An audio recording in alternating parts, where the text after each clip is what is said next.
when Bill Putnam and I talked about this, the premise is to come up with really exceptional versions of each of these microphones to make these comparisons and do these tests.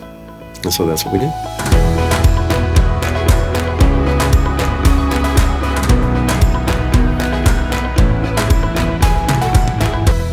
You know, in regards to sourcing these microphones, when Bill Putnam and I were buying out, we probably bought out about 35 studios, including CBS Studios in San Francisco, Wally Heider Studios, Record Plant in New York, RCA Studios in Hollywood.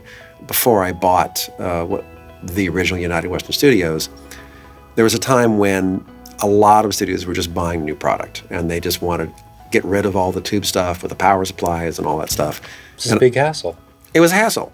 And also clients were requesting, can I get the new 414s? And so they said, so out with the 251s and with the 414s. So I was happy to provide. Mm-hmm. So at that point, I got the original 47s, the 251s, the C12As that were the original United Western microphones, ended up in my collection. Otherwise, they would have been gone.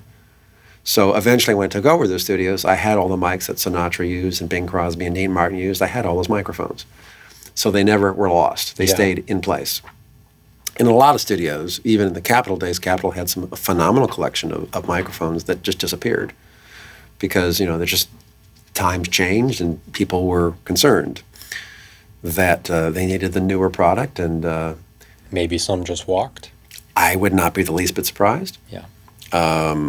When European broadcasters were just basically dumping the stuff, I was there to get a great deal of those microphones. The BBC, I think I must have gotten 50 M49s and M50s from the BBC alone. And Austria Rundfunk, the Austrian broadcast. The European broadcasters, they were government organizations, so when they bought stuff, they bought the best. And then when they got rid of it, they got rid of it in big loads. Yep. And so I was able to buy, I think I bought over 1,000 microphones from Europe over a 10-year period. And then in the various studios we bought out, probably 500 or 600 more microphones in the studio buyouts.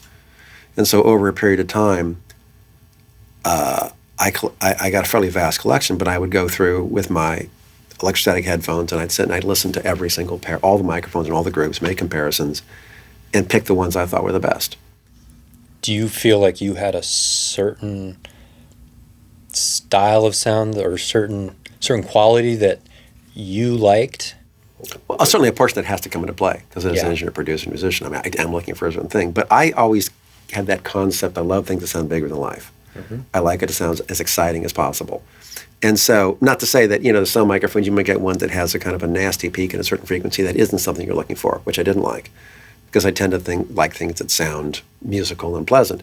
But I've been doing this for so many years that I can put my electrostatic headphones on and I can talk in that microphone and I can tell you in 2 seconds what it sounds like.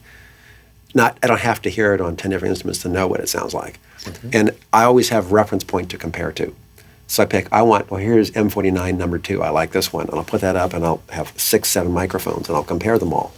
And then I'll make a choice. This is a good match of this. This sounds big. It sounds open. I really like the air. It isn't just the sound of my voice, it's the sound of the room that I'm listening to it in. Yeah. It's all those things that come to play. And so I was able to come up with a selection of mics I thought were pretty darn great. And, it sounds like it, yes. Yeah. And so when Bill Putnam and I talked about this, the premise is to come up with really exceptional versions of each of these microphones to make these comparisons and do these tests. Yeah. And so that's what we did.